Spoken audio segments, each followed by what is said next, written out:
कांकेर जिले के अंतर्गत परलकोट क्षेत्र एक और जहां सबसे ज्यादा लोग अपना जीवन यापन के लिए खेती किसानी पर निर्भर है, तो वहीं दूसरी ओर जिला मुख्यालय से लगभग 200 किलोमीटर दूरी में बसा ये क्षेत्र हमेशा से इन मामलों में विवादित रहा है।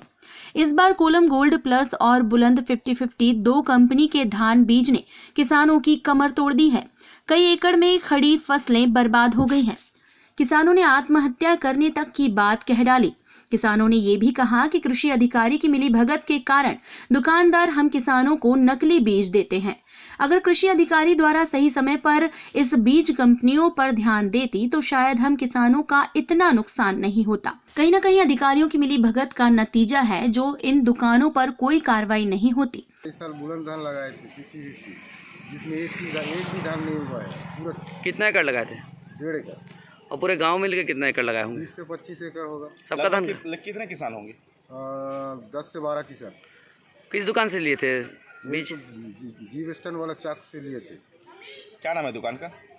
देवनाथ कृषि केंद्र। तो आप लोग कंपनी वाले गए थे वहाँ पे देखने के लिए? हाँ, देखने गए थे। क्या बोले थे? कुछ नहीं बोले, चला आए देख के। क्या मांग करते हैं? हम लोग को मुआवजा चाहिए। इसको दोषी किसको मानते हैं आप? दोषी अब किसको मानूंगा? दुकानदार को मानूं क्या कंपनी वाला को? इसका बिल मिला आपको? दुकानदार ने बिल दिया नहीं, था? दुकानदार ने कोई बिल ही नहीं दिया। मांगे थे बिल आप? मांगे थे लेकिन नहीं दिए उस समय। शिकायत कहीं की है इसकी? शिकायत तो किए थे, एक बार गांव में आए थे एजेंट, उसके पास शिकायत किए थे लेकिन कोई काम नहीं। कोई मुआवजा नहीं मिला? नहीं। मांग नहीं मिलने पर किस प्रकार की कार्रवाई चाहता है? कहाँ शिकायत करेंगे? अभी तो तहसीलदार के पास जाएंगे शिकायत करने। वहाँ का कुछ न्याय नहीं मिला तो कलेक्टर ऑफिस। वहीं प्रशासन के आला अधिकारी ने बताया कि जल्द ही कार्रवाई की जाएगी। सर, परलकोट जो क्षेत्र है लगातार यहाँ किसानों को खराब बीज दिया जा रहा है, जिसपे काफ़ी नुकसान हो रहे हैं। लोग इनका जो खेत लगाते हैं उस पर अच्छी फसल नहीं होती। इन पर किस प्रकार की कार्रवाई होती है सर? जैसा आपको मालूम होगा, हमने हाल के दिनों में कड़ी कार्रवाइयाँ करी हैं। 2 दुकानों को हमने सील भी करा है खराब बीज या नकली बीज बेचने के आरोप में। यदि फिर से कोई शिकायत हमको मिलती है कि कोई नकली बीज या खराब बीज बेच रहा है तो प्रशासन कड़ी कार्रवाई करेगा। मुझे अभी जिस मामले में आप बात कर रहे हैं कोई आवेदन प्राप्त नहीं हुए हैं। आवेदन प्राप्त होने पर तत्काल कार्रवाई की जाएगी। टाइम 8 छत्तीसगढ़ के लिए पंखाजोर से देवजीत देवनाथ की रिपोर्ट। मैं हूं सीमा वर्मा, टाइम 8 छत्तीसगढ़ से। टाइम 8 छत्तीसगढ़ आपका अपना चैनल है। अगर अब तक आपने टाइम 8 छत्तीसगढ़ को सब्सक्राइब नहीं किया है तो चैनल को सब्सक्राइब कर लें। इसके साथ ही चैनल को लाइक, फॉलो और शेयर करना बिल्कुल ना भूलें। हमें इंतजार रहता है आपके कमेंट्स का। कांकेर जिले के अंतर्गत परलकोट क्षेत्र एक और जहां सबसे ज्यादा लोग अपना जीवन यापन के लिए खेती किसानी पर निर्भर है, तो वहीं दूसरी ओर जिला मुख्यालय से लगभग 200 किलोमीटर दूरी में बसा ये क्षेत्र हमेशा से इन मामलों में विवादित रहा है। इस बार कोलम गोल्ड प्लस और बुलंद 50-50 दो कंपनी के धान बीज ने किसानों की कमर तोड़ दी है। कई एकड़ में खड़ी फसलें बर्बाद हो गई हैं। किसानों ने आत्महत्या करने तक की बात कह डाली। किसानों ने ये भी कहा कि कृषि अधिकारी की मिलीभगत के कारण दुकानदार हम किसानों को नकली बीज देते हैं। अगर कृषि अधिकारी द्वारा सही समय पर इस बीज कंपनियों पर ध्यान देती तो शायद हम किसानों का इतना नुकसान नहीं होता। कहीं न कहीं अधिकारियों की मिलीभगत का नतीजा है जो इन दुकानों पर कोई कार्रवाई नहीं होती। इस साल बुलंद धान लगाए थे 50-50, जिसमें एक भी धान नहीं हुआ है। पूरा कितना एकड़ लगाए थे? 1.5 एकड़।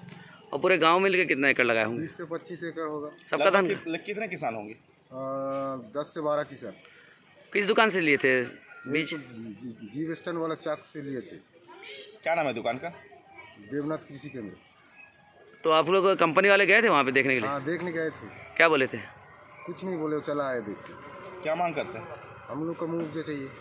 इसको दोषी किसको मानते हैं आप? दोषी अब किसको मानूंगा? दुकानदार को मानूं क्या कंपनी वाला को? इसका बिल मिला आपको? दुकानदार ने बिल दिया नहीं, था? दुकानदार ने कोई बिल ही नहीं दिया। मांगे थे बिल आप? मांगे थे लेकिन नहीं दिए उस समय। शिकायत कहीं की है इसकी? शिकायत तो किए थे, एक बार गांव में आए थे एजेंट, उसके पास शिकायत किए थे लेकिन कोई काम नहीं। कोई मुआवजा नहीं मिला? नहीं। मांग नहीं मिलने पर किस प्रकार की कार्रवाई चाहता है? कहाँ शिकायत करेंगे? अभी तो तहसीलदार के पास जाएंगे शिकायत करने। वहाँ का कुछ न्याय नहीं मिला तो कलेक्टर ऑफिस। वहीं प्रशासन के आला अधिकारी ने बताया कि जल्द ही कार्रवाई की जाएगी।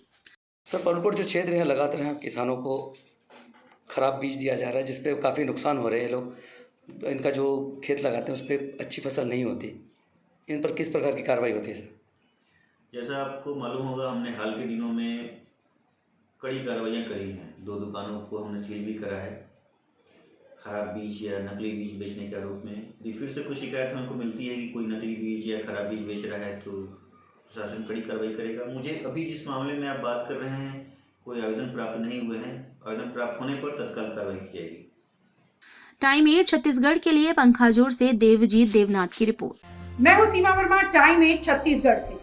टाइम 8 छत्तीसगढ़ आपका अपना चैनल है। अगर अब तक आपने टाइम 8 छत्तीसगढ़ को सब्सक्राइब नहीं किया है तो चैनल को सब्सक्राइब कर लें। इसके साथ ही चैनल को लाइक, फॉलो और शेयर करना बिल्कुल ना भूलें। हमें इंतजार रहता है आपके कमेंट्स का।